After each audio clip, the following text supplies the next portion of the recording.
साथियों नमस्कार।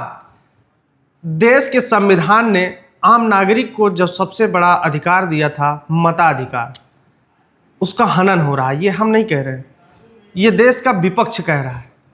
पश्चिम बंगाल आज इसलिए ज़्यादा चर्चा में है कि वहाँ पर ममता दीदी लगातार मुख्यमंत्री थी, उनकी सत्ता थी, और जिस तरीके के वहाँ परिणाम आए हैं उसको लेकर पूरे देश के जो विपक्षी पार्टियां हैं उनकी चूल्हे हिल गई हैं। ऐसा हम इसलिए कह रहे हैं कि आज समाजवादी पार्टी के राष्ट्रीय अध्यक्ष अखिलेश यादव जी ने ये पीपीटी आप देख रहे होंगे फ्रेम में, इन्होंने पहले भी इस बात की चर्चा की थी जब चुनाव चल रहा था, बाई इलेक्शन चल रहा था यूपी में, तब भी ये तस्वीरें काफ़ी चर्चा में थी। और उसके बाद अब जब बंगाल चुनाव का नतीजा आया है उसके बाद कहीं ना कहीं फिर से समाजवादी पार्टी के राष्ट्रीय अध्यक्ष प्रेस कॉन्फ्रेंस करके ये लोगों के बीच में बता रहे हैं कि क्या स्थिति लोकतंत्र की है, मताधिकार की है, भारतीय संविधान की है, या जो आम जनमानस का एक मौलिक अधिकार जो सबसे बड़ा अधिकार है उसकी क्या स्थिति है।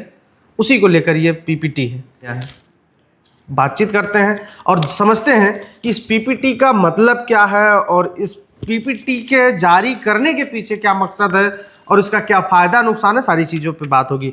सर, पीपीटी तो आप देख रहे हैं? पीपीटी में देख रहा हूँ। इसके बारे में बहुत फटाफट मैं बताऊंगा आपके दर्शकों को जी।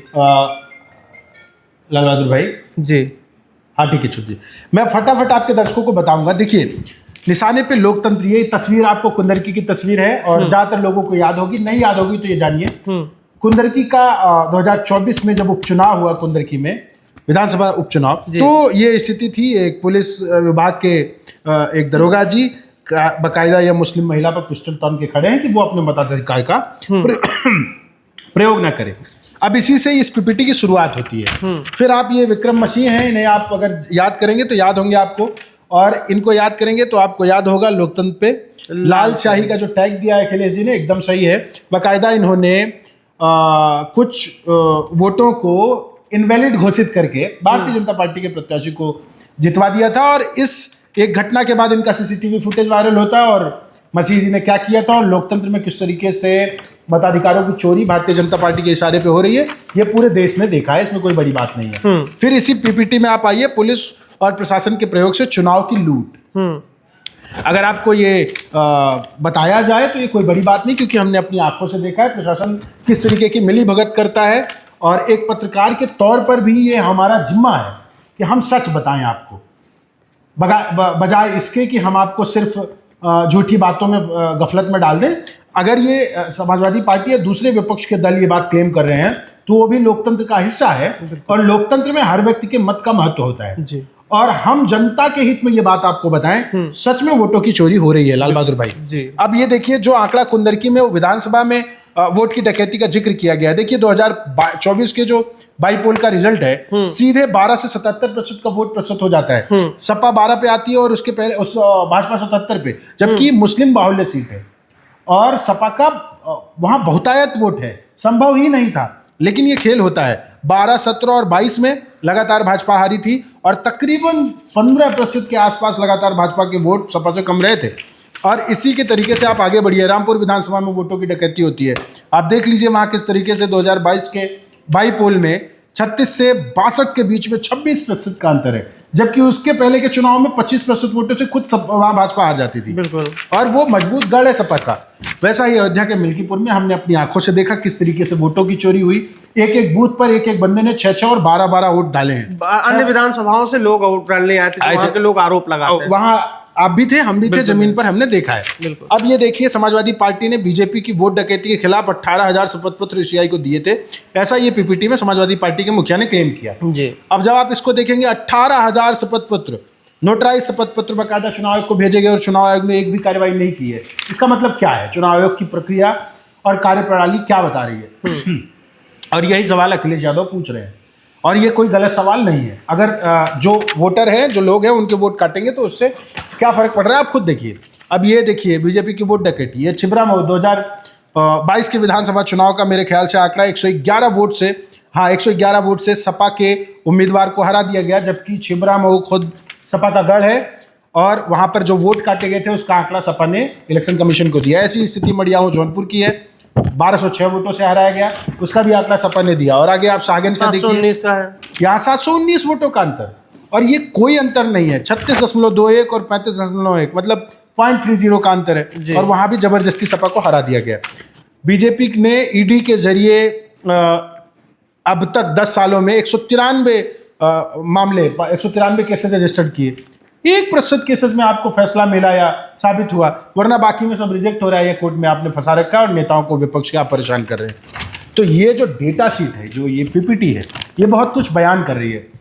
एलबी भाई, मैं आपको बताऊं, लोकतंत्र अगर ऐसी ही स्थिति है जैसी आपको दिख रही है, और सच कहिए तो पत्रकारिता के मूल्यों का सच में पालन किया जाए, अगर रोजी रोटी, परिवार और संस्थान अपने खर्चे और माल उगाही के दबाव में न रहें, सूचना आयोग और तमाम जगहों से जो माल उगाही या धन उगाही कर रहे हैं उसके चक्कर में न रहें, सच बताएं, तो आज की तारीख में जो इलेक्शन कमीशन ऑफ इंडिया का रवैया है, भारतीय जनता पार्टी का रवैया और जो रुख है, वो एक बहुत बड़ा खतरा है लोकतंत्र के लिए और इस देश के दलित पिछड़ों के भविष्य के लिए। लेकिन सवाल ये उठता है सर कि सबसे बड़ा मामला जो अभी पश्चिम बंगाल के चुनाव का परिणाम आया है, और जिस तरीके की वहाँ पर माहौल रहा चुनाव के पीरियड में या फिर कन्वर्सिंग के दौरान, जिस तरीके के वहाँ पर माहौल क्रिएट किया गया, यो एक तरीके से कह लीजिए, क्या लगता है कि 2027 में जब उत्तर प्रदेश में विधानसभा चुनाव होंगे तो यहाँ पे ये बात नहीं होगा, और अगर होगा तो परिणाम क्या होगा? मैं आपको बताऊं लाल बहादुर भाई,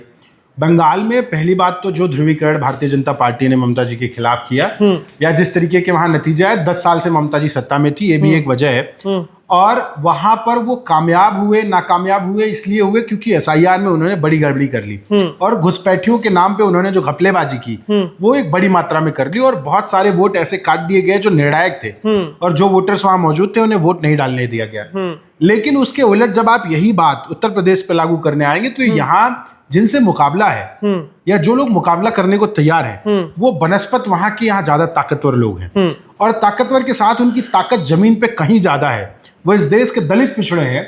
और इस देश के दलित पिछड़ों से जब आप इस डायरेक्ट लड़ेंगे ना, उनको भारतीय जनता पार्टी की, योगी आदित्यनाथ की 10 साल के सरकार ने ये सिखा दिया है कि इस प्रदेश में ओबीसी एससी एसटी का शोषण हो रहा है। हम खुद जमीन पे देख रहे हैं, आरक्षण की चोरी हो रही है, नेताओं को आपने मंत्री, मुख्यमंत्री, उप मुख्यमंत्री बना के बिठा दिया, लेकिन उनकी ही बिरादरियों के लोगों का बलात्कार हो रहा है, और उस पर उनकी जुबान नहीं खुल रही है, न्याय नहीं मिल रहा है, तो लोगों में भारी नाराजगी है। दूसरी बात यह है कि फिलहाल जब उत्तर प्रदेश के विधानसभा चुनाव करीब हैं और करीब धीरे धीरे होते जाएंगे, ऐसे में 10 साल से सत्ता से बाहर बैठी जो पार्टी है, वो अपना सब कुछ सर्वस्व झोंकने को तैयार बैठी है। तो दूसरी बात और तीसरी बात मैं आपको बताऊं एलवी भाई, वहां के चुनाव, वहां की परिस्थितियां और उत्तर प्रदेश की परिस्थितियां अलग है। तो ये कहना कि 2022 के, मतलब 2025 के बंगाल चुनाव, 2026 के बंगाल चुनाव 27 की उत्तर प्रदेश चुनाव पर असर डालेंगे, तो मुझे नहीं लगता इससे कुछ खास फर्क पड़ेगा। बाकी जो होगा वो तो अभी वक्त बताएगा।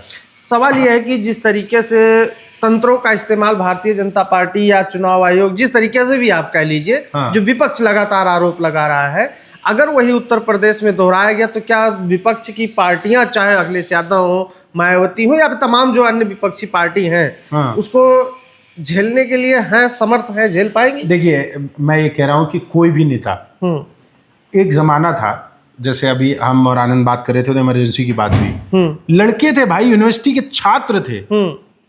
कौन थे? लालू यादव कौन थे? नेताजी मुलायम सिंह यादव कौन थे? कौन था अरुण जेटली? क्या ये आसमान से उतरे अवतारी पुरुष थे? नहीं, सामान्य लोग थे ना। लड़े कि नहीं लड़े? मंडल कमीशन लागू कराया कि नहीं कराया?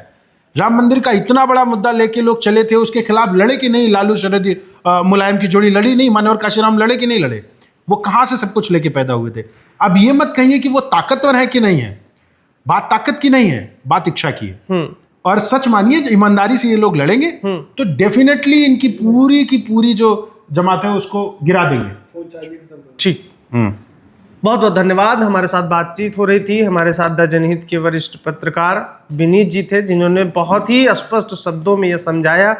सबसे पहले बात पीपीटी पे हुई, विपक्ष की क्षमता पे हुई, और आगामी 2027 के उत्तर प्रदेश में विधानसभा चुनाव को लेकर जो संभावित खतरे हैं या संभावित जो एक कह लीजिए एंटी इनकम्बेंसी है, उस पर भी चर्चा हुई। 27 में क्या होगा, क्या दलित, पिछड़े, वोट बैंक ही रह जाएंगे या फिर उनका इस तरीके से वोट लूट कर जो विपक्ष आरोप लगा रहा है दोहन होता रहेगा।